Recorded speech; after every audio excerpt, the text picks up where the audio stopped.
Hey, what's going on? JD here, and this is the Daily JD. Thanks for tuning in, guys. As always, remember to like, comment, subscribe, hit that bell button so you get notifications. And of course, we always tweet out before we go live. You can get on my socials there, Twitter at Pain Inc., as well as Instagram and Twitch. You can check me out there. So, hope you guys had a fantastic weekend. I had a very busy weekend, and it was a great weekend. Had a lot of fun. And speaking of that, we've got a guest today who we'll bring on shortly that was also involved with all this. In fact, he spearheaded the whole thing. But before we do that, of course, we'd like to thank our Patreon supporters. Of course, that is none other than Reviewy McReviewface. So thank you, Reviewy, for supporting us month over month on Patreon. You can support us there as well just by clicking the link, as well as thanks to our YouTube sponsors, which is none other than JoshWRB, and of course, we've got Mum's Universe. So yeah, I mean, like any other stream, feel free to ask any questions. We are more than happy to discuss whatever you guys want. But in the meantime, we're going to switch over. And of course, we've got the second guest ever on the Daily JD. And of course, that is none other than Josh WRB. Good to see you, Craftsmith. Hey, how's it going, Josh? Oh, hi. Oh, hi. How's it going, man? Good, good. As I alluded to, busy weekend. That's because we were filming the 48-hour terror challenge, which of course you spearhead every year with Team Rebrew. And we Yeah. got Craftsmith in there who helped us out as well in the chat. Yeah, buddy. So Thanks for helping out, man. um, I guess we could lead off by telling people a little bit about what the Terror Challenge is and what it's all about and how it all came to be and how we got to this point, I guess. Terror Challenge is 48-hour film challenge, and it's just this. I don't know. I love that concept because I stumbled upon my first 48 as part of Cuff. Oddly enough, I'm wearing the shirt right now. The Calgary Underground Film Festival, and that it used to be like a big event for them, but I think it got too big and took away from their festival too much. So they ended up stopping doing it. But I loved it so much that I started looking for other opportunities to make short films with my friends in 48 hours because, you know, time is money and people don't have a lot of time anymore. Right, So right. it's an easier sell to friends and family and all that stuff. It's like, hey, I only need you for a day to help with this, and uh, people tend to say yes to that a little more, right? Right. Fair enough. I mean, my first opportunity to work with you on this came last year. It was a bit of a whirlwind thing because Yeah, I just got off the plane from Singapore. Coming back, I was probably very jet lagged, and then I got called into work because somehow people found out I was here, which was because kind of weird, but they did. But it was fun. This is the first year that I managed to sort of dedicate the whole shebang, yeah. right? Which felt a lot better, and it was a lot more, sort of cohesive for me there, and it was a good time. And it's an interesting setup. Like there's 20 teams in this thing. Like it's crazy when you think about it. Said there was one team that couldn't make it. Another team morphed into another team, and then I think actually two teams did that. So I think the official number now is down to 16 teams because of that. And one got disqualified, I think, as well. That guy that was running Oh when you and no, I were no! hanging out I outside. feel bad for So that guy. Like I feel bad for him. yeah, right. It's such a tight deadline. I I strive in this this time frame, I think, because of YouTube and everything. Like 48 hours, it's like I that's pretty much what I usually give myself to accomplish a normal video. So it's just like, yeah, I got to make another YouTube video, I guess, right? Yeah, I think there's a bit of an advantage for you in that department for sure. YouTube YouTube's a lot of things, but I think that the fact that if you're creating on a regular basis, that sort of pumping things out in a fast, timely manner it helps, and especially if you're producing Totally. content on a regular basis. I mean, a lot of times we go to the films, you do a movie review, and everything within the span of, well, actually less than usually 48. It's usually like within, I would say 12 hours you typically accomplish that, you know. Those ones are a lot easier, but like Yeah. I don't know how you edit so fast. Like you and I will go out and cover an event together, and you're just like, I'm like, ah, how do you get that so fast? It's just practice, I think. I think it's just knowing what you're doing, I guess, in a sense. Like it just becomes old hat. Like the first time you do it, Yeah, it's yeah. not like that. I mean, to be fair, I wasn't To be I wasn't fair, that fast in the beginning because typically I shot video for, I would say, the better part of a year. And yeah, then I would have to take all that video, pull the best stuff, and compile it into like a 45-minute film. So, and that took forever. The edit took several months. It was, it's a lot different. And when I started doing YouTube, I think part of the reason that I kind of wanted to do it is I wanted to force myself not to be constrained by perfection, I guess is, because if you aim for it's perfection, you'll never finish. and I honestly I don't know. I feel like I'm getting back to that point as well. Like I don't know. I was like under a creative that was very nitpicky about everything, and I've kind of distanced myself from that like way of thinking, and I'm being 10 times more creative and just letting things kind of flow again. And it feels, I don't know. I feel like this movie is one of the better ones I've ever done, like from concept to delivery and just the whole package feels I've watched it over and over. I've noticed two more things that need to be changed. Yeah. I've watched it so many times and I'm loving it every time. Hey, Nick and Craftsmith, seriously, thank you. I'm glad you had a Yeah. blast, dude. Good to see you, Nick. Yeah, Craftsman says it was such a blast to help out with the challenge. I've always wanted to be on the set of something like that, and that's the cool thing I have to say about the whole thing, right? It doesn't matter if you have done years and years of film work or you are starting today. There's opportunity within something like this to do something, and I mean, really what happened on Saturday was a crash course on guerrilla filmmaking, because that's really Yeah, yeah. really what it is. I mean, I I'm still a little taken back about how smooth things kind of went, like considering, some of the stumbling blocks that you can have while filming. Everything from Hmm. getting shut down in a location to not having a location work out or whatever the case may be. It just all kind of clicked, which was fantastic. You know, That's about being quick in and out anywhere you go, especially if you're out on location. We're always doing it just whatever, right? So you go scope it out. If it's good, film it, get the hell yeah. out of there. That's how I do Yeah, it. and I think, honest to God, like YouTube's helped a lot of stuff. Like people are a little less caring about cameras being around. You Yeah, know, I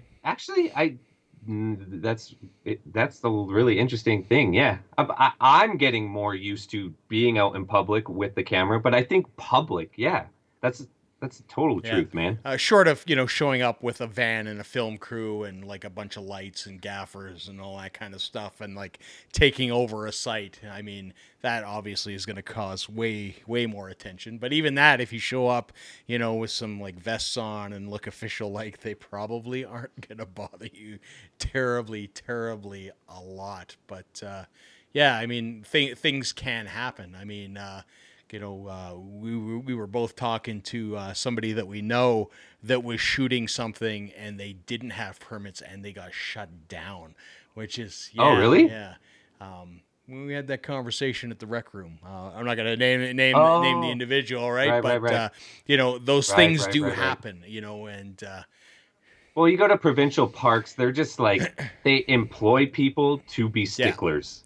and that's Yeah. about it, right? Yeah. Yeah. So, I mean, things can happen like that. In the city, I don't know if they have the manpower to sort of, jump on It's too everybody. big, man. And I imagine as long as you're not creating a big distraction, that there's not going to be an issue. I think Craftsmith, while we were filming, shared the story. And correct me if I'm wrong, Craftsmith, but it was like a Punisher cosplay shoot. So it was Punisher with a bunch of weaponry and all that kind of stuff. And ultimately, the police got called because a guy walking around with a bunch of weapons tends to Right, draw right, a right. lot of attention, right? So Well, even in like previous years when we were like gas masks, guns, baseball bats, walking right down the main road, I don't think a police officer drove past, but there was a ton of traffic and people were slowing down and being like, "What the hell?" But you see a guy with a camera, you know something's going on, right? Like that you don't have to worry about it being actual weapons. I would assume, but again, all we do is in and out as fast as we can because that's kind of sketchy stuff, yeah.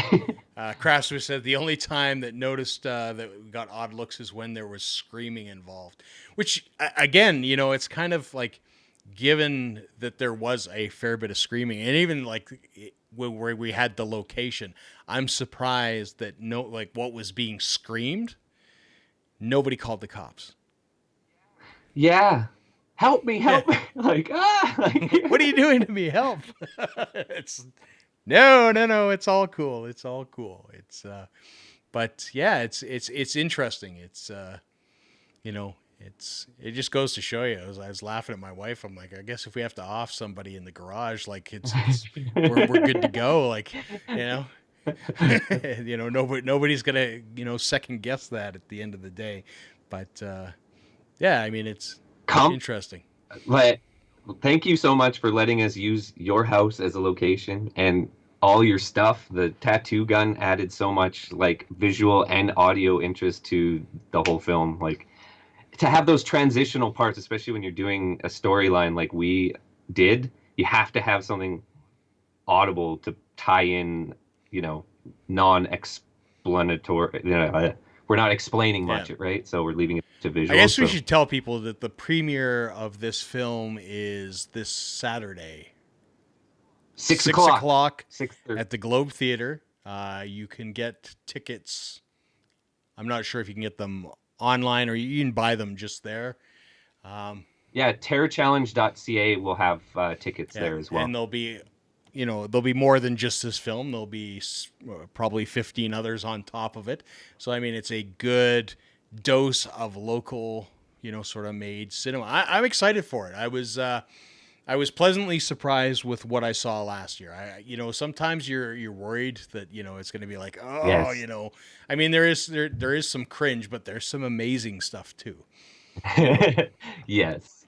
Well, and Taylor just sent me a little trailer of that behind the scenes thing Yeah, they were shooting, and I saw a couple other groups were using like the Ronin like stabilizers and stuff like that. So I'm thinking, and just in seeing like some of the other filmmakers that I know, I don't know if I knew them from the challenge, but I know them from just being actual filmmakers in the city. They're yeah. good. So we have like competition this year for sure. Like the Team Rebrew won it the last 2 years in a row. So I'm hoping, fingers crossed, for a three-peat, but with competition, At who three, knows? does that make like Team Review a dynasty kind of team? Is that He said he wouldn't want to discourage me from entering again because of winning again or whatever. Like but he would probably try and make me a judge if that happened or something as right? well. Right.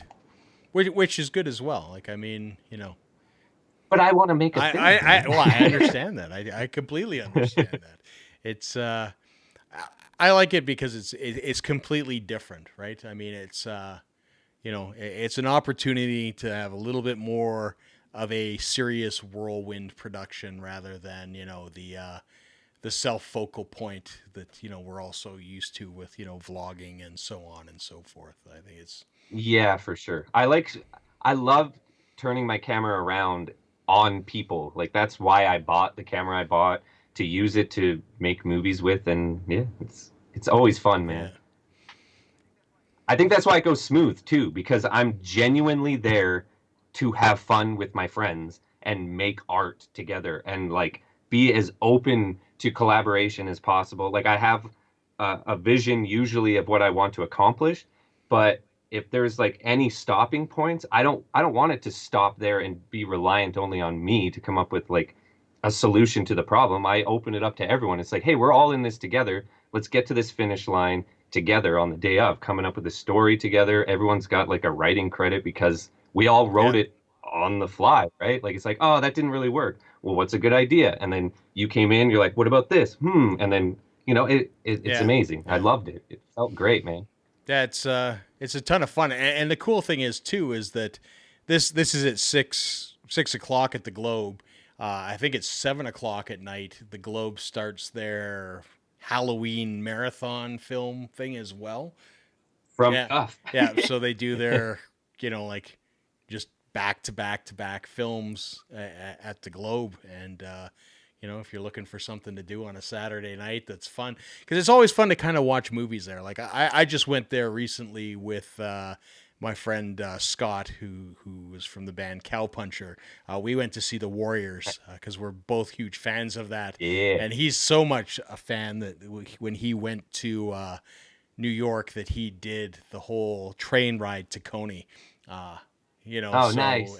and there's guys there in New York that wear the Warriors vests and kind of shtick it up, Nice. and I don't know if they're actually a local kind of guardian angel crew or if it's just more like they're there as props. But he was so excited. His girlfriend did not understand for 1 second what was going on because she had never seen the film and Oh she my thought it was God. ridiculous.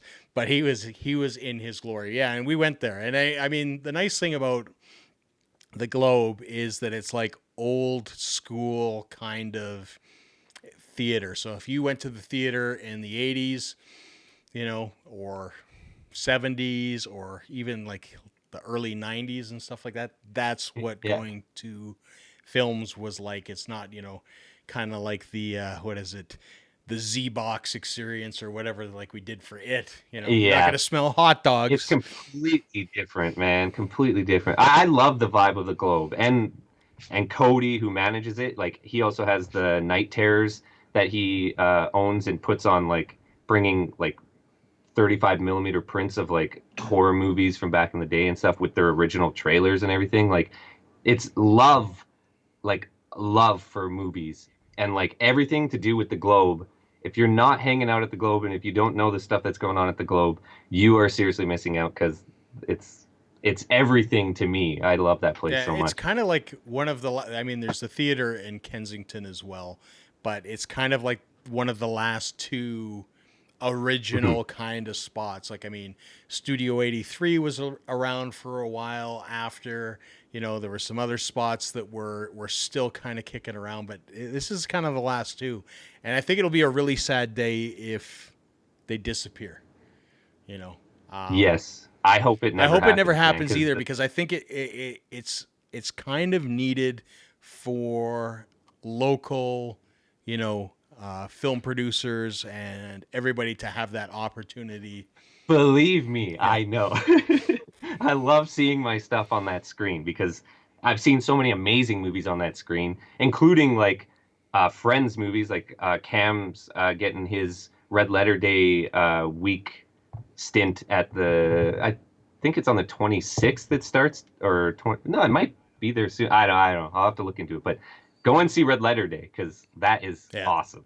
And that's playing and at the that's Globe. locally produced as well. And you actually did an interview with him on your channel, so if anybody's Yep. looking to kind of do a little bit of a deeper dive, that's there as well.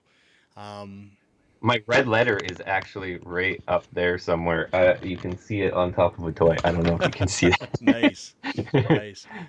Craftsman says he'll be there for the Globe for the screening. I hope so. I absolutely hope so. Nice. Um, I have a discount code for people as well. Frick, I got that when I just submitted. I don't know if you bought tickets yet or not, well, but I don't think uh, he has to buy one, does he? we only get six uh, given to us, so those will be divvied out, and then the rest I'll just have to give Yeah. discount codes for people who have to buy Yeah. tickets, right? I can't remember how many of us were there. There was 7. 2, 4. Right. Okay. 7. Damn. 7. Well, he said he wanted to bring his Yeah. girlfriend Oh too, yeah, right? he So needs a tickets discount will be code for five that anyway. as well. So Yeah. yeah.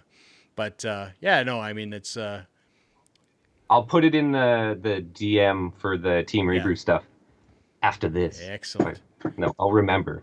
Yeah, I'll remember. and it's good. Like I mean, even if you weren't part of the thing and you want to come out and watch some stuff, I mean, it's a good thing as well. Or if you want to check out the films, if it's something that you're interested in, it's definitely good to go check it out as well. The organizer, Mike, he will be there and he loves talking about that stuff. And I know he's thinking about doing some different stuff, like having some, able to submit and build teams. And, I think he's looking to sort of build up this event even more than it is currently because it's been doing really well, I think. I I just love the event, man. He's rad, and I like to align myself with people like him, who's just we're doing it for the same Yeah. reason, right? To build a community and to just have horror have a place in Calgary to stay. Like, and the fact that he's affiliated with the Calgary Horror Con and everything to do with the Calgary Horror Con, like those people are raddest people in the city too. Like the fact that I am even just a small part of those communities, I feel Yeah. great. And I think, the key word that you said there is community. These guys understand that it's not about operating in silos, it's about working together and building Hmm. everybody up, and it benefits everybody at the end of the day. The more successful HorrorCon is, the more successful things like these are, the more successful Yeah. things like Hex are. It just kind of builds up together, and everybody kind of gets, pulled along with it as well if you're contributing to those communities. And, I wish all communities would, kind of toe that line and work together. It's because sometimes it's tough. Like, and I mean, anybody that's worked independently, and I think everybody sort of in this chat or watches this, these live streams, we've all done our own things and been like, uh, you know, the cook and the bottle washer in the same thing, like, and everything in between. And it just, it can be tough. I'm a one Yeah, man band, it's dude. but it's always nice when you can, bring other people into that mix in that band, and they're all going to, not, you know, play against you, but play with you. You know what I mean? Yes, exactly. It's a beautiful thing. Now, and speaking of community, if you haven't seen, I did drop the link for the Facebook event. We are having a meetup on November 17th. I feel like I should almost call this an annual thing now because it's within like 7 calendar days of last year that we did this. So, Oh, sick. Well, do it, man, because that would again, you start doing something as consistently as you do. People know that this stream exists because you're so consistent with it. But you've always, I don't know, man. You're like the key to me wanting to be a part of that YouTube Calgary community. And there was a few other key people that, some moved away, some whatever, and it just kind of fell apart. But you bringing people together was always like one of the main things I loved about that thing. So yeah. I don't know. We'll Well, continue to do and that. that's the thing. Like, I mean, people have their interests, and people are going to do things, and it's like life. It's you start out life, you have no friends, you make friends. Some friends you still have with you that you've known from day one. You've made some really amazing friends, and they may have been your best friends for a couple years, and they may have drifted off somewhere else, and that's just kind of how life goes. Um, and Yep. that lesson for me is like, I'm always going to do what I want to do. Hopefully people, want to do the same things, but if they don't, I mean, you got to keep yourself happy in a sense too, right? Like it's, hey, good to 100%, see you, man. Teresa. What Thanks for the heck? tuning in. Greetings from BC, Canada, folks. Whereabouts in BC are you, Teresa? BC's a big place. Once upon a time, I lived in Vancouver, and now I'm out a little further west. Where it's more affordable. Most definitely, but you know what the funny thing with that is too is that like when I lived in BC, it never seemed like it was that expensive. It's like the price of admission. Once you're there, you're just kind of used to it, and you know what you know. Yeah, I guess. I have a few friends that are in bands that live there, and I don't understand how they afford to live there being in like touring bands and stuff. Chilliwack, Chilliwack! BC. Ah, yes, the last stop on the highway before hope. That's kind of the end of the Lower Mainland. I used to live out in Abbotsford as well, so I actually know Chilliwack really, really kind of well. I used to go shopping at the mall there every once in a while, just for the heck of it. Little tiny mall, but cool thing. Hey, good to see you, Dan. Thanks for tuning in. He says BC is huge, and yeah, the further east, not west. I guess it is east. You see, that's the thing. My geography of Canada is terrible because the furthest east I have been is Regina, Saskatchewan, which is like You've never I been to have Ontario? never. I have landed in Toronto. I've landed in airplanes in Toronto several times, but I've never Okay, gone yeah. exploring. I've never been out to the coast. Furthest east I've been travel wise in Canada has been Regina. So it's like this kind of weird little Western Canada bubble that I've traveled in. So, you know, I've lived in Alberta, I've West is lived the in BC, best. and that's kind of it. So, like when I first got here, you know, years and years ago, I landed in Toronto, was there for 5 minutes, and then flew to Calgary, and then I've been here ever since. Sort of. And now, after this election, West Coast wants to be their own Oh country, God, doesn't it? I don't even want to get started on that stuff. It's been a Oh, well. crazy couple days with that. You know what? I will say this for social media.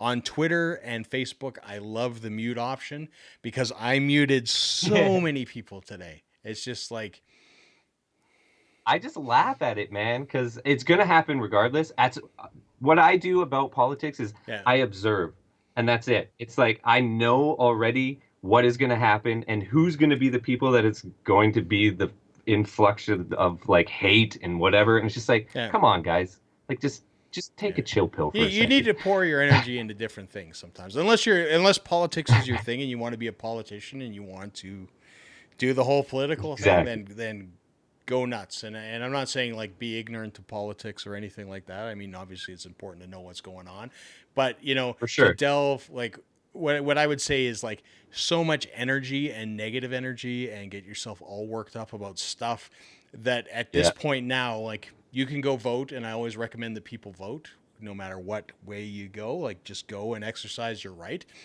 But at the end of the day, like if you have that energy, if you put that time that you spent arguing on Facebook or Twitter into other projects, you would be so much further ahead. Put it into your business, put it into your videos, put it into your art projects, put it in everything else. Like, make a short film. Like it's you're Yeah, gonna that's what I was just gonna say. Make a short you're film, going man. to Woo! accomplish so much more, and you're going to be in a better place for it. You know what I mean? I I felt I was running off of adrenaline. Like when you and I met for that beer after we Yeah. submitted, I went home and I was like, I should be so tired right now, but I was like wired. I'm like, yeah, I did it. Woo! Like I got it done. And then Monday, I was just like, oh, the entire day, like just Yeah. messed up. Yeah.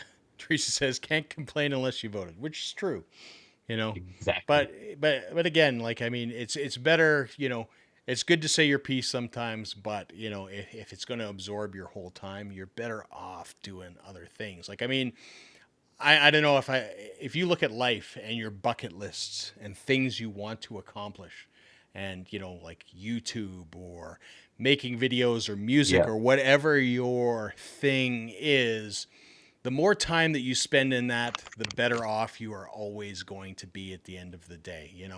Um, I'm not saying you can't take, like if you have some political angst going on and you happen to be a musician and you want to write some music, there might be some inspiration. That's a good place. Maybe that's But maybe that's a that's documentary that you better want to make. spent. Maybe if you're that involved politically, make a political documentary. You're going to be better off at the end of the day putting your energy into that thing rather than having a conversation.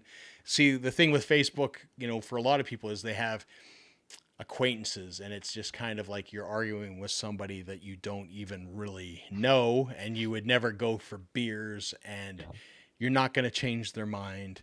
And it's it's a It's a waste of yeah, yeah, your time, not theirs. They want to waste your time yeah, because that's what they're doing on there. It's just doing that to waste other people's time. I or fill guess. I don't time. know. Like it's a lot of Yeah, times yeah. people try, like I find there's like different sort of pockets. There's people that are looking to fill time and they don't know how to fill time, and then they'll just kind of do whatever to fill that time, and then that ends up.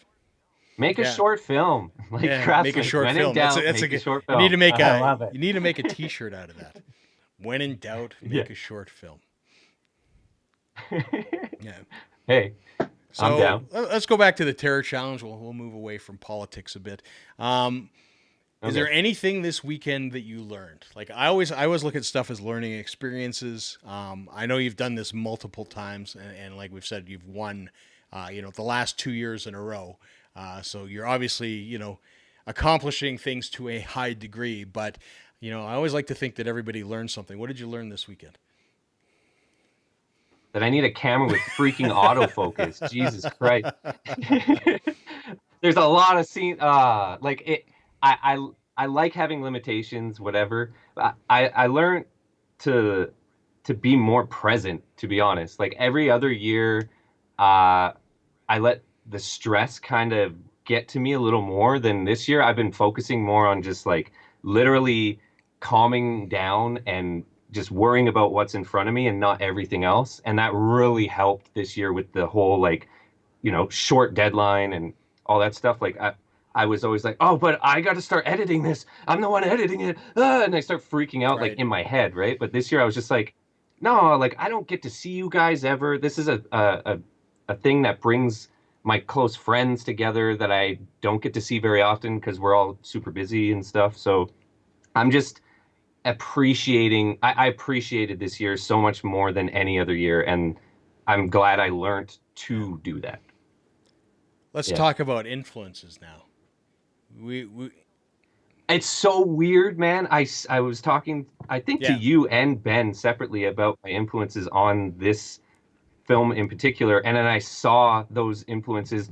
I said Joker and potentially Al Camino were going to be like influences, and then subconsciously Al Camino was one of the main influences on. I didn't realize it, but the dog kennel that we ended up using was like I actually told Katie at one part, I was like, have you seen El Camino?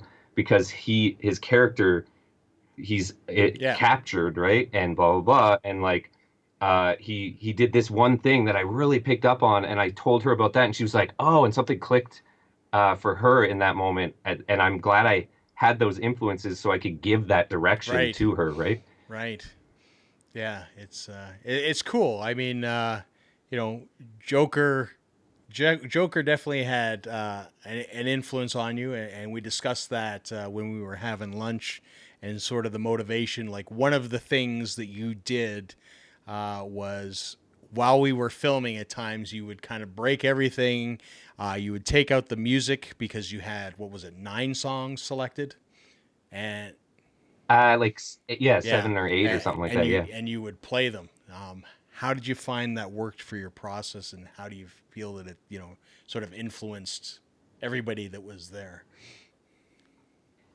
I, it was a weird thing. Like I said, I was going with the flow a lot. So I noticed when Katie would be into a scene because she was She giving really it. She was was. giving her like she was so hard giving her, and I was so like wow, this is unbelievable. But then I noticed like it's a hard day. She was bruising herself and like she fell and cut her knee open and like she was putting herself through hell for us.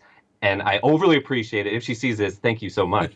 Uh, but I could notice times where she was like kind of losing some steam. So I was like, oh, this will be a good time to show what the music is going to be to get them reamped because I spent the time before the shoot day finding all this music to, get stoked on and to kind of help me understand how I wanted to craft the story as well. Because I edit heavily to music all the time. So if I know the beat that I'm going to do, it helps me with how slow I want to pan and what I want to show and stuff, right? So yeah, it helped Yeah. immensely. And I think it's a great technique because, you know, as we talked about, I think we discussed it at the lunch. In the film, The Joker, a good chunk of stuff was done like that. They would get music directly from the composer and they would play it on set. Hmm. And, spoiler alert, I guess, if you haven't seen it, well, it's not really a spoiler. Like, I mean, So but good, man. Joaquin Phoenix, So there is good. a scene where he dances. I mean, he dances throughout the movie, but he dances in the bathroom after killing three individuals. And that was all prompted by listening to the music on set. It wasn't what was planned for the scene at all. And then it became the scene. And I feel it's such a pivotal scene in that Hmm. film. And it's really kind of I would say the really kind of central thing if you look at the transformative nature of that film in itself. It's just amazing that it sort of comes up through collaboration, and as you indicated, like I mean, the whole process for you is very collaborative right from the get go. Yes. 100%. Well, and I'm overly obsessed with movies like Joker as well that don't explain stuff and leave it up to the audience because the audience should be smart enough, or not the entire audience, but like they leave it up to the audience because the audience is smart and it will be able to figure it out. And if it isn't, it will be debated about like way more online than if it was just like here's the start, here's the middle, and this is what like putting the audience through its beats and like telling them how they're supposed to feel and how they're supposed to react. There was even a part like at the end of ours where they were coming up with lines that explained what was going on, and I was like, no, no, no, no, like one line there, the line we need.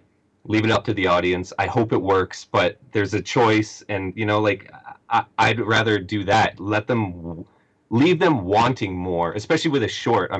I'm understanding the craft of filmmaking a little more on that level now instead of it all being in Yeah. dialogue and Well, stuff. I mean, film is really it's show don't tell, right? Like it's Yeah. I mean, you need some dialogue and you need some explanation sometimes. I mean, otherwise you get into like some super trippy art film.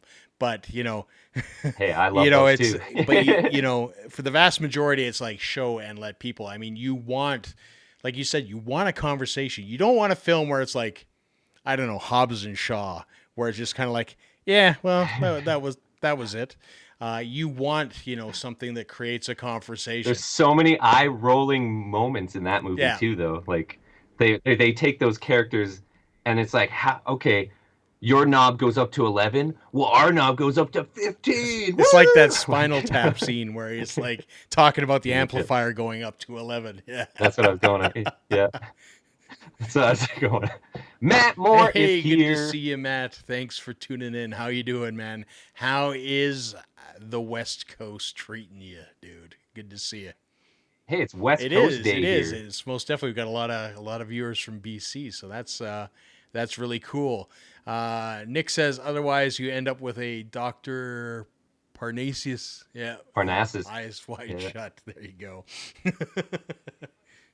Yeah, but again, with Eyes Wide Shut, I've watched so many deep dives on that movie, and if you think about that movie like it was a video game, or there's just so many weird things that it's not my favorite by far, but it's something like it's art on top of art, and that's what Kubrick always did anyways, and like Yeah.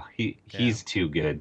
I, I'm not Kubrick. So, No, and jeez, that and again, it's like anything. It depends on your taste of things, right? Like, I mean, to some people, Fast and Furious films are are I are the love those pinnacle of filmmaking. Like, that's it. Like, they just want to purely be entertained. It's a lot like Marvel movies. Like, it's just there to entertain, right? I mean, it's not anything deep. It's just action. Like, action movies exist for a reason, you know. Uh, you know, Yep. Movies like The Piano exist for a reason. Musicals exist for a reason. Even though Matt Mort does not like musicals, there's a wide spectrum. You don't like He musicals? says, I haven't seen Joker yet, but I love when movies are driven by music, but not a musical. And Uh, it's funny, we were talking about musicals the other day because we were talking about Grease. We're talking about old school films, and Grease, yeah. kind of one of those films, like, that if you grew up in that time and saw it, it stands the test of time. Like, I love that movie, but I think I was forced into it by my mom yeah. that one summer when I was 6 years old, and it was on 70 times. Now I know every word to that movie Yeah. backwards and forwards. So, you know and again, like, I think at that moment we were just talking about theater, and that's why, like, again, I love the Globe, because it reminds me of back then going to those kind of films, things like Star Wars and The Empire Strikes Back. When The Empire Strikes Back came out, I remember going to the theater, and the local theater in the UK, they played Star Wars, so you could rebrush up on Star Wars first, and then you got to watch Empire Strikes Back, which was an amazing day. It was just oh, that's amazing. amazing. Did you see the last trailer of the newest Star Wars, I Rise of have not. Skywalker? I've seen some stills and that. It's a well cut. Okay, I this is what I gotta say right now. I'm a huge Star Wars fan. It's a insanely well cut trailer, but at the same time as me saying that same breath, it's Disney now, and it feels like it's all the same now. Like Avengers and Marvel and Star Wars and all their huge things that they have, it all feels like one big Disney package now, and they're getting rid of my like nostalgic love for all these huge franchises that I still love, but it's like I don't know, it's almost too much now. You're squeezing it dry for everything I it's feel worth. Star Wars, and I love Star Wars, and I refuse to believe that there's more than three movies still. Kind of, um, Yeah. mainly because when I saw them, I was very young. I saw them in the theater. They had just brought, like, Dolby surround sound. Was the new thing. So, I mean, it was amazing sound that I could never hear in my home, because we had one of those, like, dial black and white TVs, like, because that's where we were at in our lives, kind of thing. No channel changer, nothing, and you had like one speaker on it, and that was kind of it, and it was tiny, so it was really immersive. But I think they lost something when they moved from the very practical effects that you saw in Star Wars, to the stop frame animation. I think it lost a little bit of its grit when it moved to CGI. Granted, I CGI is really yeah. good. It looks amazing. All those kind of things. There was a little bit like with the prequel films, which drives me a little bit nuts. But I think it lost a little bit of its edge. The fact that they would build all this stuff from the ground up out of plastic and whatever, and build it so they were actually physical models.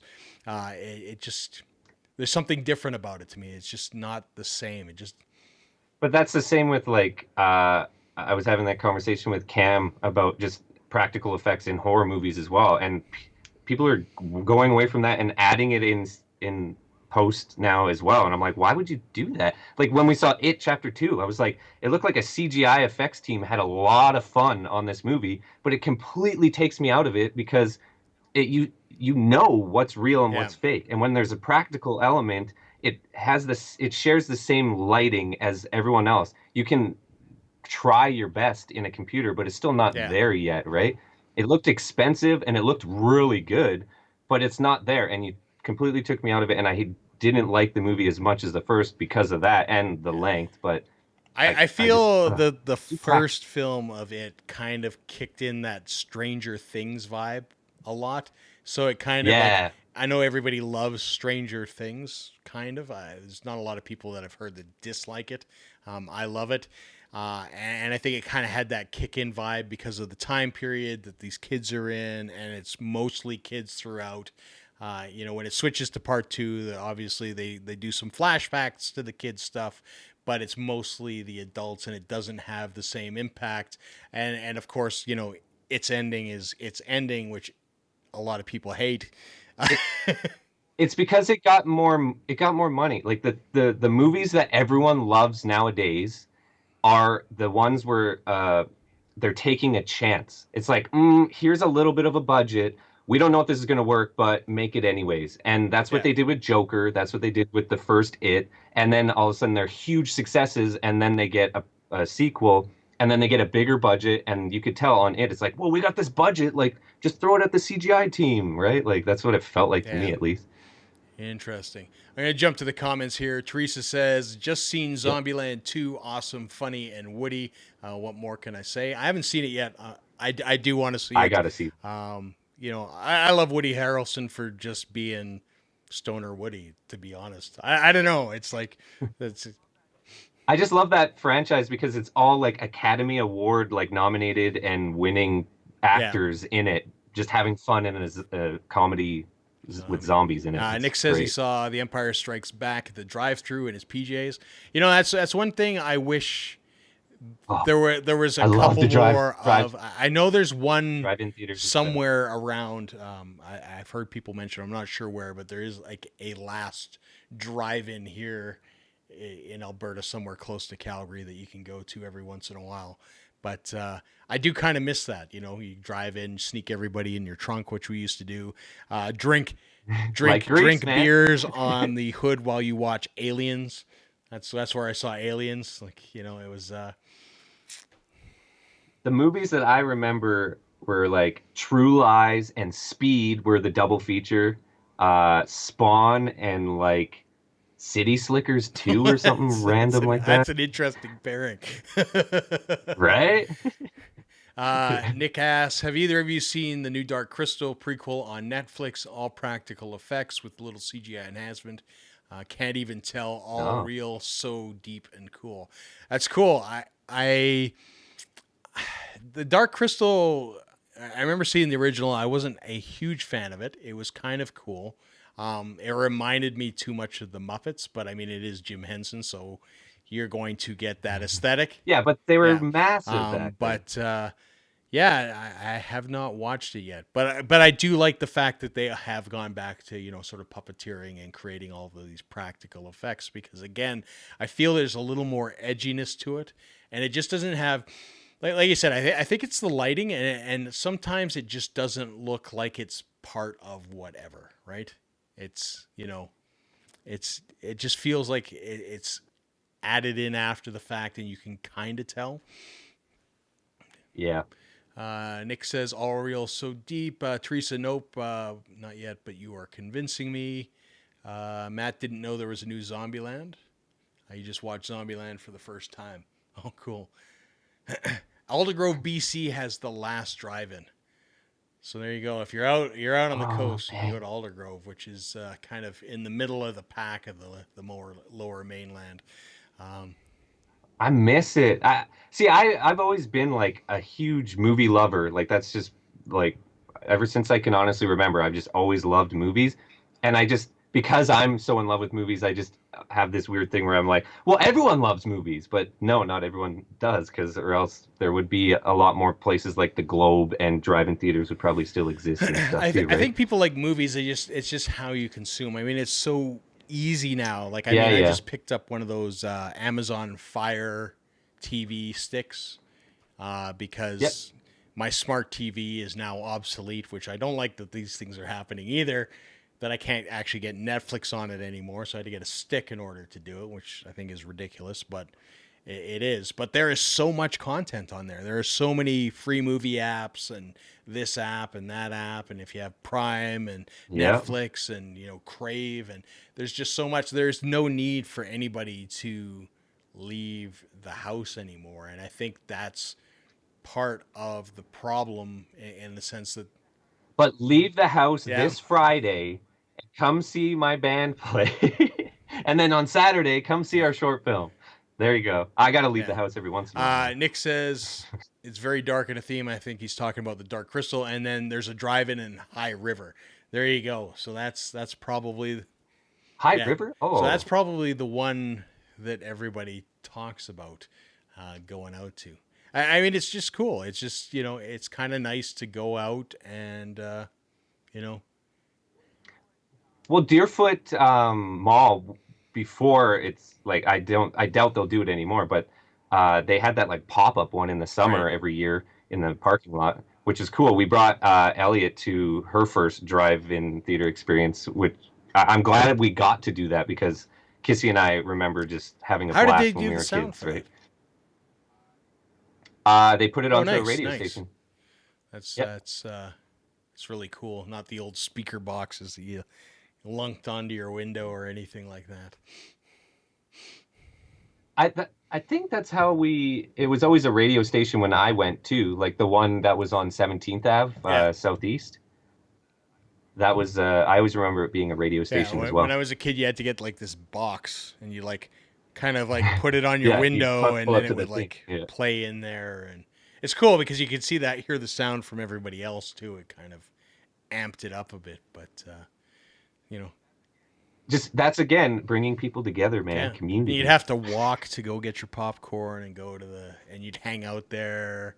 You'd always try to pick up some girls there, do stuff like that. Like that's what I did as a kid, man. It's just kind of, it's the beauty of it. Like you said, it's bringing people together, and I think, that's, again, it just comes back to community. You need to build communities and do stuff, it's too easy to silo yourself these days and never leave the house. Netflix Netflix and and chill. chill, Amazon Prime, everything. You never have to go outside. You never have to interact.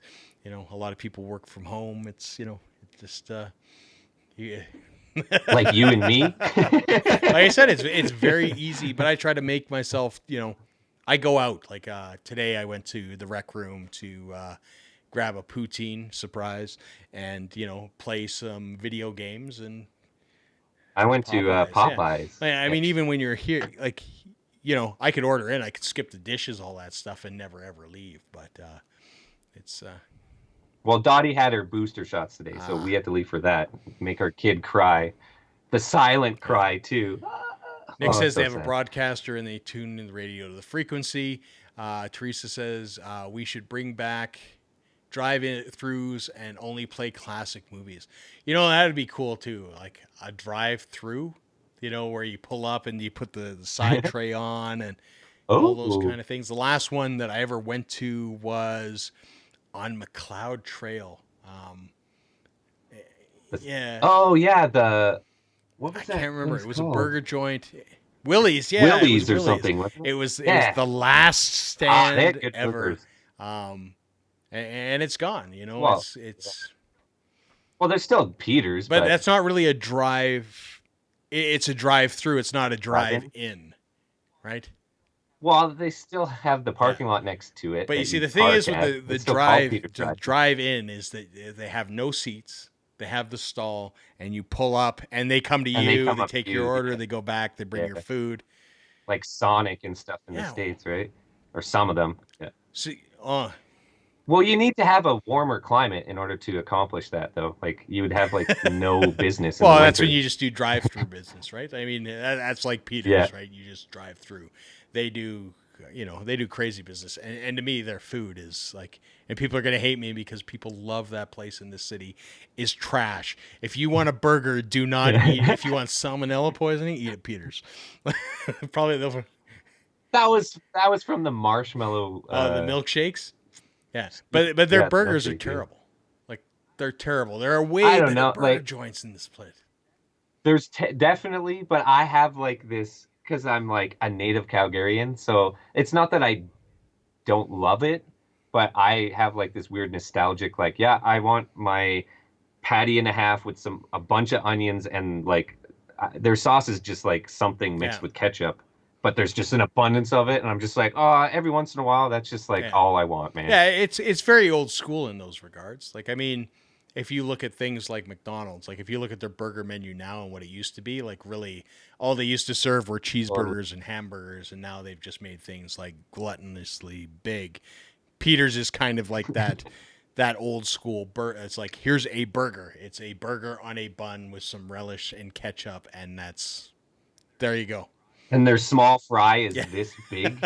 Like, what the hell is this? Like, no, I wanted a small fry, not. And then you get like a medium, and it's like enough for a Yeah. family of 10. It's Nick says, ridiculous. "Remember when all A&Ws used to be driven with waitresses on roller skates?" Yeah, like that's what I mean. They had one of those Oh, when yeah. I was in Fort McMurray, and to be honest, like I loved that stuff because I wasn't from Canada initially. Most of my North American experience was television. So Happy Days in the UK when we got to see it was like a big deal because it's like, wow, look at all this stuff, and they had like Arnold's and they had the drive-in and all like so that's so having that Mums. actually there was like so cool to me because it was like this is America. America. America.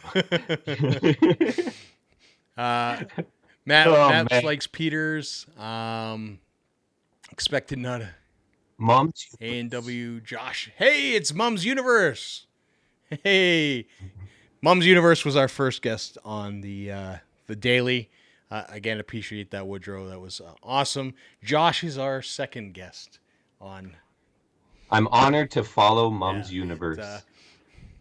That was a really good chat you guys yeah. had. I Well, loved like I it. said at the time, I mean, it was long overdue because and this is the beauty of this, and this is what I like about this as sort of the daily JD. I like the fact that I've always wanted to have a creator podcast. I've talked about doing the Creator Collective podcast for a while. I just haven't got around to it. But this is kind of like it as well. This is all it would really be. I did it every once in a while on the day or on Lloyd and JD because I've had like yourself on there, as a Yeah. guest host, and Oh, what this? I had Scott from the Path Less Travel. I had a bunch of people, on that podcast as well as guest hosts in Lloyd's absences sometimes.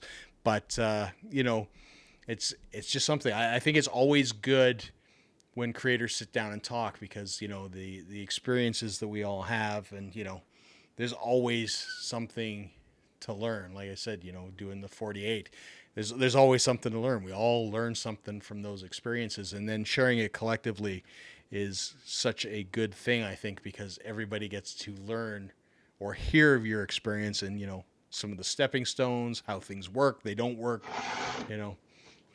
I think I learned that having or needing a script and a storyboard isn't really necessary when it comes to the 48 because we have to remain so agile and like open to things going wrong and adapting and moving Right. to a different thing. So what we did just like coming up with like loose ideas and then doing a very loose shot list and then just trying to cover as much. uh it Yeah. worked. It worked. I wish there was a little bit more coverage on like a couple of scenes or shots rather. But Yeah. whatever. I love how it turned out, I man. think having a little bit of Love one it. is kind of necessary because we did shoot, like that's the thing with storyboards is it's like, and shot lists is when you shoot a film it is a non-linear experience, right? I mean, even for the actors, like someday it's like you're in a certain part of the plot, and a character maybe's passed away or something, major's happened, and then the next day later you're shooting like the intro scene because it just location and times, and it's keeping Yeah. that in order, and the fact that we didn't shoot the first scene first, you know It really uh I don't know. You could see how or at least this is how I was watching it. I could see how I got like more into the characters and what I was trying to accomplish by the end of the shoot And the beginning shot is like it's the like, oh Yeah. fuck moment of the movie. And that's what we started with. And I wasn't like, we're all just still waking up and stuff. Wasn't completely into it. And there's like some continuity type, well, not continuity, but like you can see my shadow and stuff and like stuff I was starting to pick up on further into the day. But at the very first shot of the day, I wasn't like thinking like Yeah. that And, and, yet. and So that's the challenge of whatever. 48 is that, the reality is in film you have reshoots, you know. Like there was the Yes. one piece of footage where I was just goofing around with the Osmo. We were kind of on a break, which was a cool shot, but we couldn't use it because there was, when the gate was open and it just wouldn't work, right? You know, yeah, She's captive. No, but she's not. if it was an actual film production and it was a longer film, we would have gone, oh, we're idiots. That cost us a lot of money to shoot that scene. We're gonna have to now go reshoot it again, But it would happen, and you would have it at the end of the day. That's the luxury of having more than 48 to sort of build these things, and you get to percolate on things a lot longer, right? I think is the other thing. Yep. Okay. I still had a lot of fun, Yeah. man. I always do. Can't wait to do it again. You find that challenging having to make those choices sometimes, like right there and then like see it later and like maybe I should have gone a different direction. Do you have that happen when you're doing these or? Oh, I had it happen several times. I don't feel like it happened this time around, but there was other times where I was like, "Oh man, I really was trying to force it in this direction." And then you get to the edits suite and you're just like, "Oh no, it's not working." And then you got to like we've like I don't know how we pieced together some of the stuff with like the tunnel. There was like full things missing, and that's where I used to like rely on Ben to like, oh man, I'm like stuck on this, and then he would jump in, and then he would cut us the rest of the scene. I'm like, oh wow, I really wouldn't have cut it like that, but I love it. Like, cool, another perspective right in the. But it was all me this time, so I don't know. I feel like I had a clearer vision of what I wanted to accomplish, and I kept it as like small and clean as possible, and cut off dark meat as we Yeah. were going type thing. Mums asks the 48 film record or the 48 film is a pretty cool concept. When will we be able to see the film? So when are you actually allowed? I know you can't put it out yet, or you would get disqualified because obviously the Yes, again no the showcase showcases is until after. Saturday 6 o'clock Globe Theater, Calgary, Alberta, Canada. You should be there. It'll be a good night. But But after that, you you suggested Story Hive. I'm also looking down Film Freeway as well. So I'm not gonna post it right away, because I want to look through because I've never felt this good about something I've created in a 48-hour period. I feel like it has enough like to it to live outside of this 48 challenge because I don't know, I love it, yeah, man. I love it. I feel like it could do well in other festivals too. So I'm going to check that out and make sure that there's no stipulations where it can't be online, and if there isn't, then I'll put an actual date out and get it up as soon as cool. I can. That's cool. Yeah, I think it has the potential as a full film. You can easily convert that into a full film, because there were some very deliberate things that weren't told that can easily be sort of, and that's the beauty of horror too. Is like that whole story of without giving anything away, sort of the villain of the whole story. You can draw out those stories for films and films and films.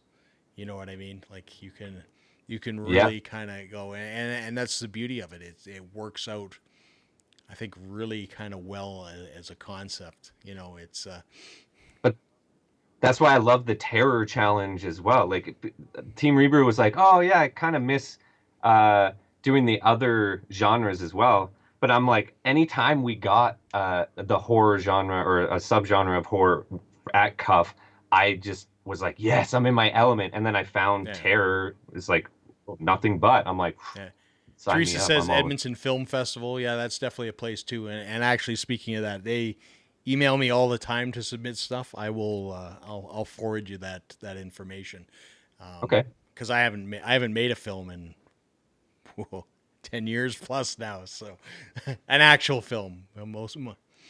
What are you talking about? You just No, helped me no, make but this you, film, you know man. what I mean? Like what I used to do, full film, direct to DVD Yeah, release. right. Like number one, I don't have the funds kicking around to do that. I'm sure I could, monkey it all together and be right back in there again. But Depends on what you want to make, man, because like you and I, uh, we have like gear out the ass and the ability to create films for nothing up front, uh, dependent on what we're actually trying to accomplish. If there is like other things, depending on the size and stuff, we can do it on like, a few well, bucks here and there, I right? It's just here's the trying. crazy thing. Like if you look at take the gear out of the equation. Um, in this situation, because we all had that. We'll put no price tag on that. Um, what was spent to produce this film? It was a $0 budget. It was a time thing. Mhm.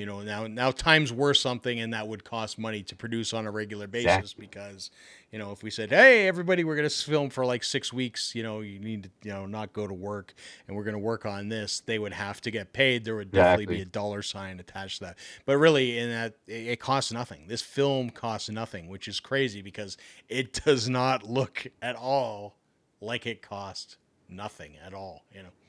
But that's why I feel it's the most like movie looking movie I've ever made. Like I don't know.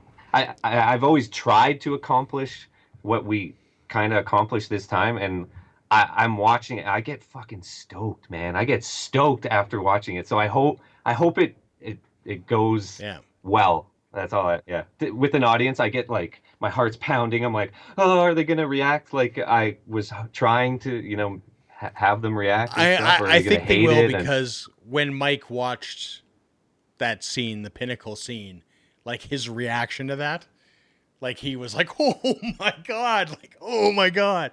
It was such a good reaction, right? So hopefully yes, the whole theater just kind of erupts in that same thing. Yeah, it cringes was. like, You oh know, it's no. crazy, and like I I said, I hope. mean, it was a ton of fun to make, and it's a great learning experience. Like I mean, even myself, like it's I learned lots. I have never done makeup in my life ever, ever. Really? Like Wait, he's got the makeup credit on. yet I have the makeup credit on the film, and it's just Yeah, but Kissy was asking like, "Oh wow, did she scratch her arm?" I was like, "No, JD yeah, just put red makeup on around it, and it looks like a real tat." But I'm like, yeah. he's a tat. I, He was a tattoo artist for a long time. He knows how it's going to react to the skin and how it's going to Yeah, look and stuff, and right? the So other part of it is like, yeah, I mean, you've seen my paintings. I do photorealistic paintings, so I mean, exactly. I mean, I can paint, I can draw, I can do all these things. So me, it's just a different, it's not paint, it's not pencils. It's just a different thing to do artwork and whatever that artwork may be. Granted, I was kind of like, I don't know what I'm doing here, but like. I want to make this look like a bruise, and I want to make her look like she's got a black eye or whatever, and let's do it, and it's just to me it's just color and color theory, but it was cool because again it's like that's me learning right there, it's a little bit on the spot learning, and maybe not the best way to learn, maybe No way, man. Learn by oh doing always. That's absolutely, how I but learned it's always good to everything, man. practice things a little bit, I wouldn't Yeah, I want to show guess. up Yeah. at an NHL game with never having put skates on and go out and Fair you're enough. gonna Fair get enough. crushed, right? So But that's what I love about you over like anyone else I've pretty much met. It's like I ask you like, "Oh, hey, you want to do this?" And it doesn't even matter what it is. You're just like, "Yep, well, let's go." Right? So it's like I said, I say a lot of things on this show in particular, and I think, like I mean what I say. Like I mean, I give myself permission to fail miserably. Like I don't expect to be successful all the time, and I allow myself, like I allow myself to, really kind of royally screw up. But at the end of the day, I hope that I learn something from it, and that's the whole thing. Like I mean, you got to keep on learning. yep. Jumping back to the comments, Nick says just got to Ed Wood it up. Yeah, Hell there you yeah, go. dude. Hit up a church or an old ladies group or something. Get her done. There you go. Uh, Mom says that's pretty cool. Little humble brag. You get yours, JD. Be loud and proud. Yeah. It's like I said. I mean, it's you got to just do stuff. It's all sorts of stuff. I mean, Dave was running grip. Like David never run grip before. I mean, it's all Well, I drove him home after, and he was like, "Oh, it was cool learning this and seeing that, and like I've always wanted to be on." I'm like, I always need the help, man. So I'm just happy that there was more hands to be like, "Hey," I'm like fumbling around with my camera usually, and like people just don't grab the thing that I need, right? So I'm like, "Hey, can you grab that?" And he's like, "Yeah," and I'm like, it's insane how big of a help that is. It's yeah. just such a big help. And I So. mean, the end of the day, you come out with a better concept of what's going on. I mean, it's one thing to take a GoPro and a G7X and, like I said, talk to yourself in a camera and make a YouTube video Mm. versus film. There's a lot of little details in there that a lot of people don't necessarily get. And the funny thing is that when you get all that stuff and you go back to doing your YouTube videos, it's like, I can make this better by doing this, whether it's, you know, like lighting on set or whether it's, speaking of which, like I naturally lighted myself. I'm looking really tanned here because I've got no light other than the outside light. It keeps on getting darker, but it's just like I said, it's a good process. It's Rome wasn't built in a day. We all start somewhere. We all start off with like no knowledge of anything, and it just builds over time. So the more you go out and do stuff, the better off you're going to be. You know, there's a good reason I think that you have won this twice in a row because, if you look at, oh my God, I gotta shut that off completely. It's People are probably like, he's normally done in half an hour. Let's call this guy. But yeah, so let's turn it over to the audience, and Oh man, because it's been we've been chatting for over an hour. holy crap. Let us know if you have any questions that you would like to directly ask Josh. Because like I said, we've had him on Lloyd and JD before. He was co-host there, but there's not that interactive component. So here is Yeah. your chance to ask Josh WRB anything. What's it gonna be? So what's When the when are you delay? when are you I've been streaming trying to. Fortnite next? I'm just kidding. I'm just Yeah, kidding. right. Oh my God, if you knew my comment section, my YouTube channel is like split down the middle of like, because I don't ever Yeah. upload Fortnite content to it, but I used to stream Fortnite there for a long time, and the amount of that's like the first comment on anything that's not Fortnite. When's Fortnite coming back? I'm like, I don't know, man. I don't know. Oh, there we go. I'm a little bit That's fun. better lit now. We turned on a light. I don't look so like Greek and tanned, I guess. I got all my stream lights going. It's hot. Craftsman says always happy to help out. Well, it was great. It was great to have you, man. It was like I said, it's nice to have a little bit of a crew, going on. It just makes those things. Well, and like I said, the older we get, the more busy people get, and it's harder to just rile the troops now, right? So the more and I don't know if it's just because I've been spoiled with my friends just being like all in for so long. Now they're kind of trickling off and whatever. I never really needed to open the gates, but now I feel like I should because I want to grow it anyways, like the community, the team rebrew, or just like you know whoever. I don't know. I felt like I didn't want. It's not that I didn't want to give away my secrets or teach people or whatever. It's I didn't feel like I knew enough to be helpful or to be that like outside my group of friends and my like comfort zone of like yes I feel comfortable directing my friends and like blah blah blah, but now I feel comfortable and just like no I know what I'm crafting here, and I'm not a I don't know like I know how to respect people's time and just have respect on the set and like try and get what I need out of someone, but not make anyone feel uncomfortable at the same time or something, you know? Like I don't feel like I had that confidence before, and now I do. Nice. So we got some questions in the chat. Mum's Universe asks, what film genre would you like to tackle that you haven't, Josh? Ooh. You know what?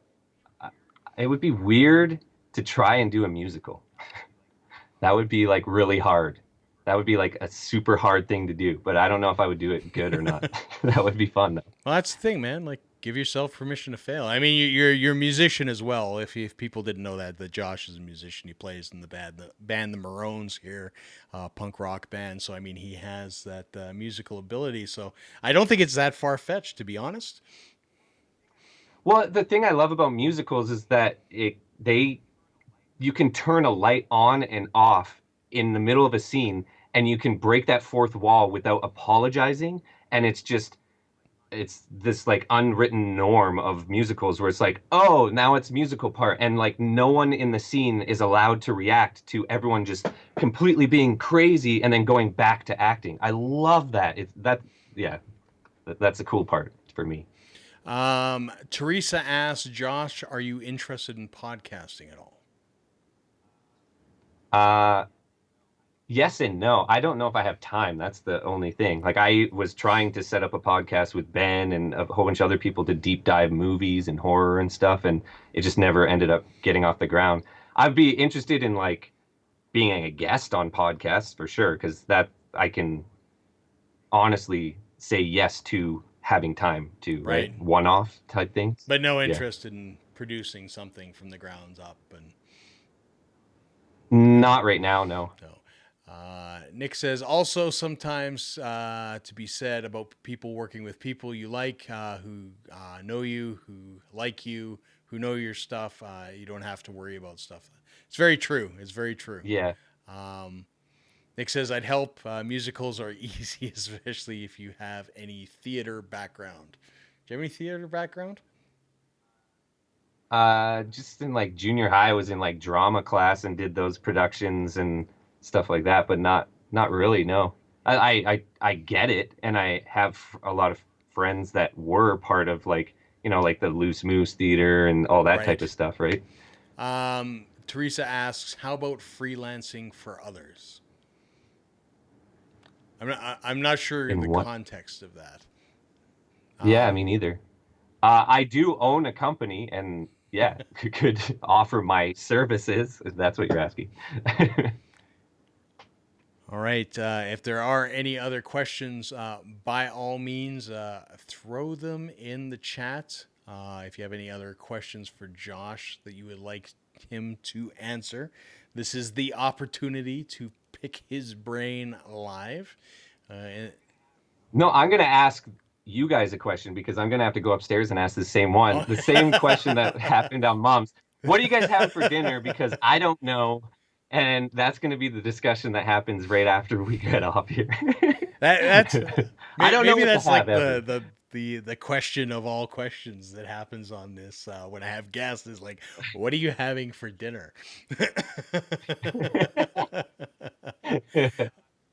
Uh, Ever thought about doing comedy films slash shorts or horror? Just the we did. Like, it all started off with comedy with the Rebrew back in the day. Like when Ben was writing exclusively, he's an amazing comedy writer, and that's what we did all the time. I was always more obsessed with horror, and I think I better grasp, uh, or I'm just so desensitized that I can just go there and not have any remorse for going there, Yeah. I guess, or something.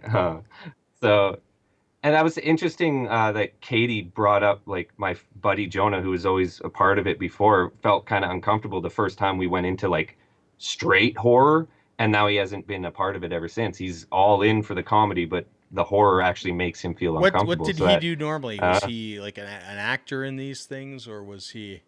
yeah, he was Yeah. always an actor and like the funniest part of all the Right. comedies, right? So like he's a Right. goofy So guy, he's right? definitely So, more comfortable.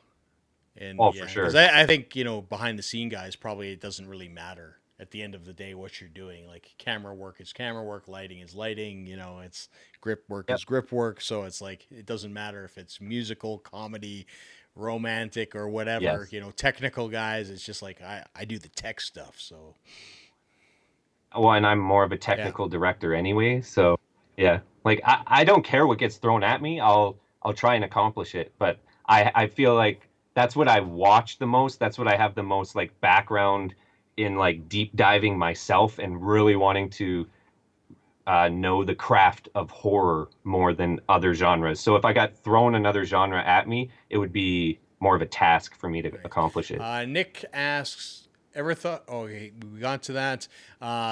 Teresa elaborated on her question. Freelancing for commercials or advertisements. So doing commercial work, I think, you know, sort of like the Nissan commercial, or you know, Oh, yeah, I would love to. that's an interesting kind of slot to be in as well. I know some guys that do.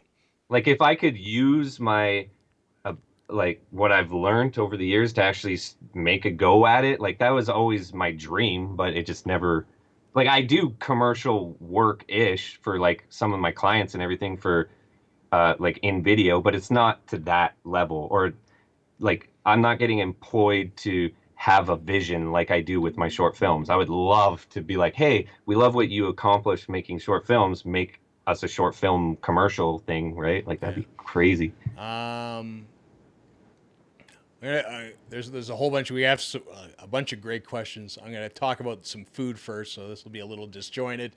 Yes. Nick is having chickpea cauliflower coconut curry with basmati rice, which sounds really Ooh. kind of upscale uh, and awesome.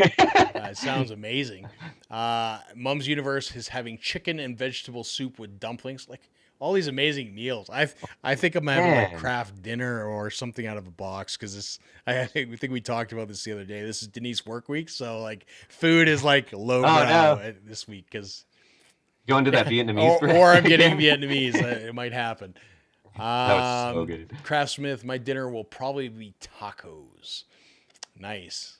Favorite horror film of all time. Oh man, that's a Yeah. hard one, dude. Damn. See, I have a favorite movie and it's not horror. I would have to think about that for like Yeah. 10 days. There's Before too that, he many, asks man. your thoughts on Rob Zombie. Did you see his interview on Joe Rogan Experience? I loved the interview on Joe Rogan, and it shed a light more onto why Three from Hell didn't work. Like he tried so hard. He's not making movies as well as he used Yeah. to, in my mind. Yeah, it's. I watched part of it. I watched a little bit of it. Three from Hell. It wasn't. You know, there's parts that I like from what I watched. I haven't watched the whole Oh, thing, right? But yeah, you sure. know, it's. I can see it feels disjointed. It's choppy. It feels slapped together, low budget, and clunky as hell. I'm just like, these are your most iconic characters. Why are you literally bringing them back from the dead for them to Yeah. do nothing? They did nothing. I'm like, what is the point of bringing your best characters back from the dead? Leave them dead and leave them being icons with those two movies. Unbelievable movies. The first two movies he made, he was in a different place in his life. Obviously, he was just pure Yeah. art over anything else. He didn't know how to make movies, and it didn't matter because he had star power or whatever. And then it's like, oh, he's a really good director. Then he started getting money thrown at him to make actual movies, and then you start realizing, oh, he can't really make good actual movies or Yeah. something. I don't know. It's just gone like downhill for me ever since And his for me, first two. like I mean, I've seen enough from Three from Hell. I mean, he doesn't have a huge role in it, but Sig's part, you know, it's just like that to me. That was a disappointment, knowing like that he's gone now. He shouldn't have even You been know, in. and I Yeah. understand why he wasn't a major role because when they shot that, he was very sick at the time as well. You know, But that his role felt like the yeah, whole movie to me. His role was just a throwaway character. The movie was a yeah. throwaway movie It's too to me. bad because you know for Sig, you want him to be. Yeah. Well, Yeah, his send off, right? you Like, know that's yeah. I think the biggest disappointment for me, you know, because his character, you know, Captain Spaulding is such an iconic horror clown at this There's, point, and he is yep. such a such a character actor in a sense too, and he throws everything he's got into it. I mean, he's definitely a journeyman, kind of actor. I mean, he's been in a lot of films, and hasn't been a huge star, but I mean, he definitely goes and throws himself in there. I was just kind of a little disappointed with his send off in a sense, because we'll never see him in a film again, sadly. What one single horror film would you recommend to a non-horror fan? Ooh. I've done that before, and it's come back to bite me in the ass. Oh, you're gonna love this movie, and then they're like, "What the fuck did you just say? Make me watch, man? This is stupid." I'm like, "Oh man, you gotta love horror." It was a horror Yeah. musical, a zombie musical, and it's such a weird movie. What would I suggest? I don't know. If you're quote unquote So Nick like says he's scaredy he cat. says he's a scaredy cat, then that he's admittedly never not much of a horror fan. For me, I would almost say, like, if you like comedy, more I would say Army of Darkness. Yeah, like I love the Evil Dead franchise is like probably something that's influenced me more than Yeah, anything else, and I have like Ash toys everywhere. So that's easily like my favorite horror franchises are Nightmare on Elm Street, Freddy Krueger, and Evil Dead yeah, stuff. So those yeah. those are the two, I Army guess. of Darkness, I would say, is my recommendation, specifically because it's not like it's horror themed, but it's not really big time horror. You got real ugly. It, Frick, so yeah, many quotable it's lines, good man. as a comedy, and sort of the budget that it's working with, and it's more slapstick than it is horror, I would say. Bruce Campbell is fantastic in that. He's just that's the best. It's the best of them all. There is Army of Darkness. I love that film personally. So I heard they're doing a Evil Dead 2 and Ash is going to be passing the torch, apparently, in some way, shape, or form. I don't know if that means they're actually going to have an Ashley right, in the movie or yeah, not, right? So, yeah. that's going to be a hard role to fill, right? It's just like Freddy Krueger, like Robert Englund. He's got the face. He is Freddy Krueger, and the torch was tried to be passed, and it didn't work. It's too iconic and too tied to a person. And Ash is too tied to Bruce Campbell. I don't think it's going to be a Yeah. successful torch pass in It's my interesting that you eyes. say that, because like Freddy Krueger, you definitely, it's Robert England's facial features. It's definitely Hmm. him. It's the Where hook if you nose that we have share. where you have things like Jason Voorhees, who's been multiple people, Mike Myers, who's been multiple people. Yeah. Those work because you don't necessarily see his face, and a hockey mask or even Mike Myers' mask is distinctly that. You don't need those facial features, because Yep. seldom do they reveal them. And if it's like Jason Voorhees, typically he's all like decomposed and maggoty or whatever. Every time they've ever revealed him, he's something kind of weird. Yep. Nick says, "Love me some Army of Darkness. Seen it many times. Even got to meet Bruce Campbell and have him sign my copy." So there you go. You do like Oh horror. man. It's just the comedy side of it. And the one, well, I guess Bruce Campbell would be another one that I would want to meet, but they come to town and then to even meet them, it's $150. I can't afford that, so I just film them very close up to have Yeah. it in my YouTube That's videos an instead. interesting thing as well, and I'm curious what people think about this in the chat. For anybody that's gone to things like Comic Expo or Horror Expo, the amount of money that you pay for a signature or to meet a celebrity, for like 2 seconds for a photograph, or a meet and greet, which, if it's like music, is typically a couple seconds. Like, hey guys, how's it going? Thanks for showing up for the show. Hope you have a great time. Can we sign something?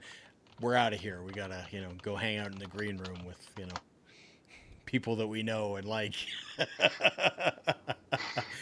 you know, because Oh man. like you said, it was $150 for Robert Englund to sign something.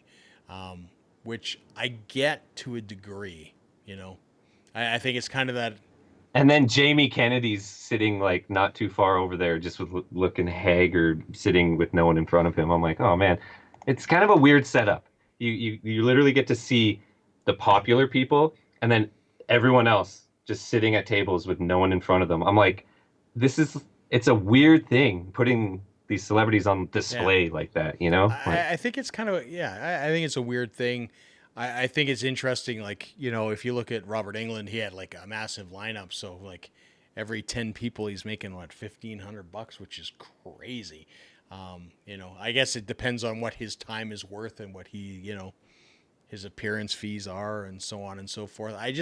For me, I kind of wish that it was like I always say this. I always like to think that if I ever did something that people loved so much that they would want to talk to me for more than 5 minutes, or there would be a lineup of people to talk to me.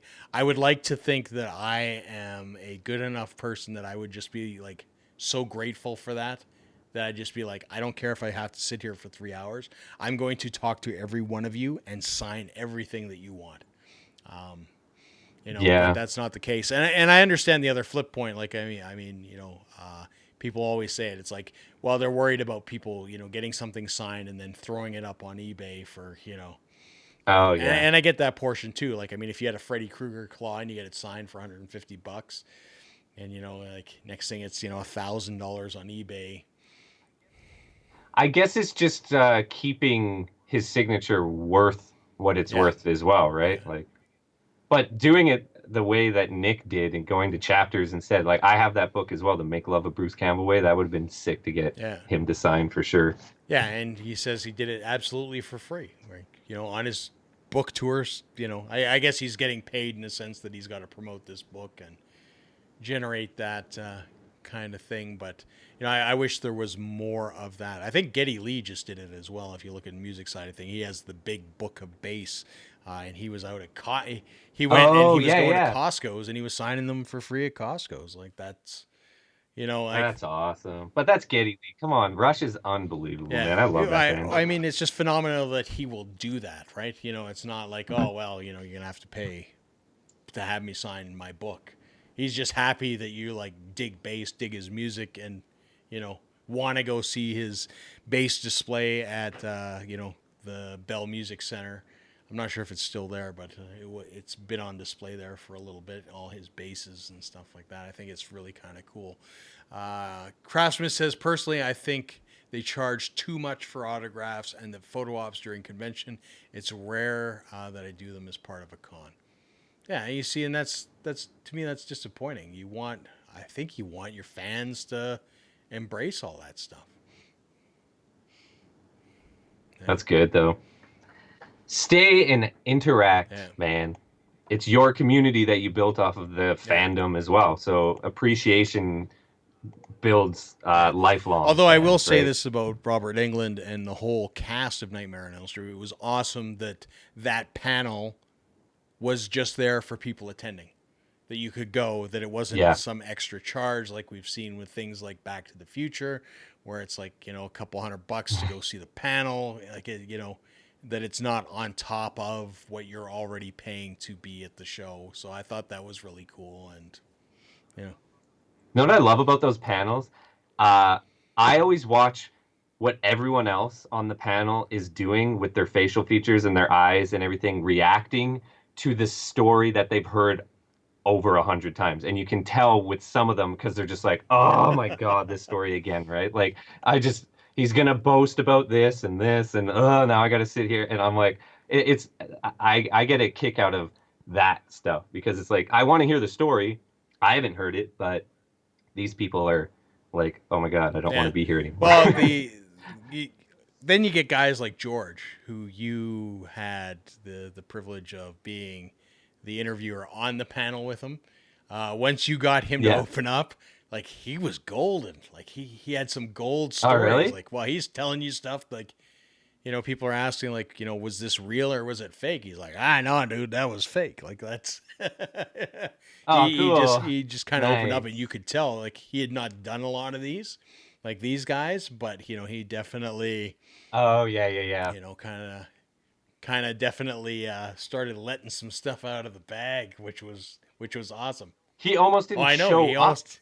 He was like, they coaxed me into it. I was like, you're like, okay, cool, man. And it wasn't until I Yeah. flubbed it up. And I was like, oh, man, I just asked you a question and then answered it in the question. Pff, I screwed up. And he was like, oh. And then Yeah. he was relaxed after that and just started shooting the Yeah. shit, right? It was good. That was a good panel.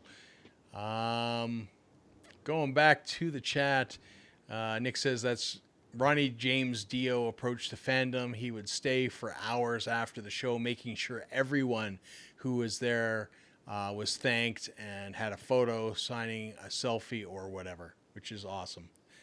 You know, I think his annual bowling tournament actually is this month because Dio is no longer with us, but they have a bowling event every year, and it goes to charity. So if you're out in that neck of the woods, it's a cool thing. He was a class act, I would agree. Craftsman Todd McFarlane gave free autographs and talked to everybody who came through the line last time he came to Calgary Expo, which is amazing because, Todd is, That's sick. Calgary based and started here. I mean, he's not here anymore, but Well, obviously, he's just massive, though.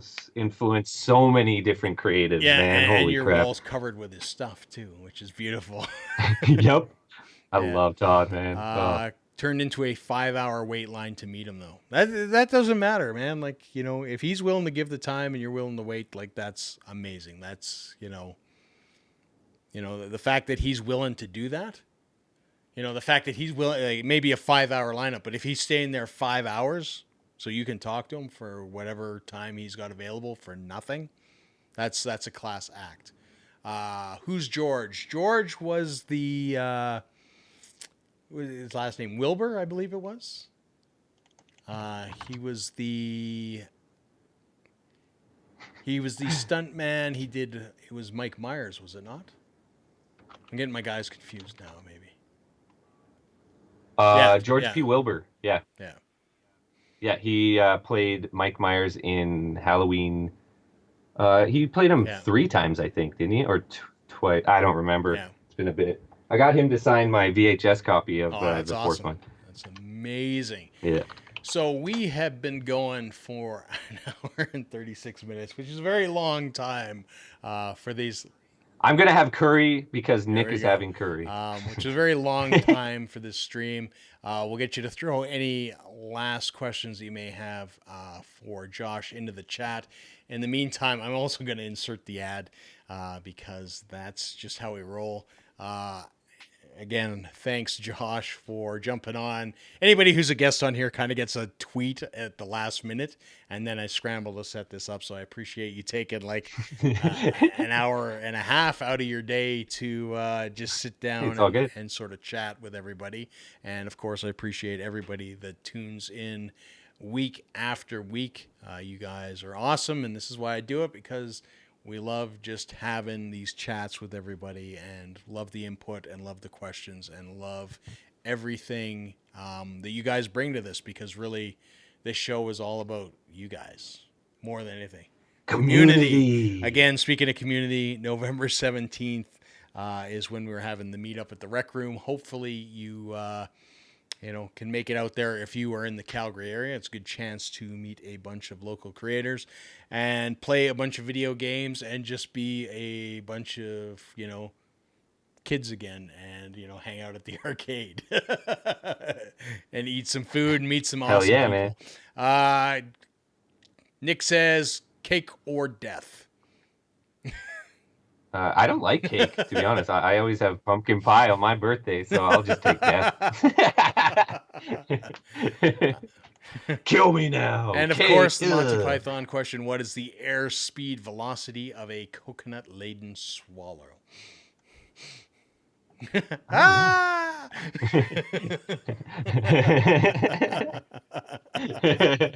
Awesome. Oh, amazing.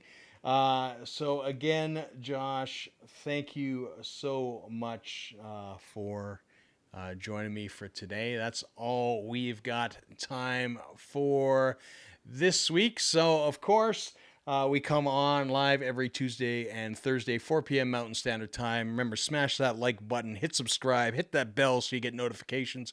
Follow me on Twitter. So if those things don't work, that at the end of the day, we get all that kind of stuff. And I'm going to leave us with some Avengers. So thanks again, guys, for tuning in. And until next time, see ya.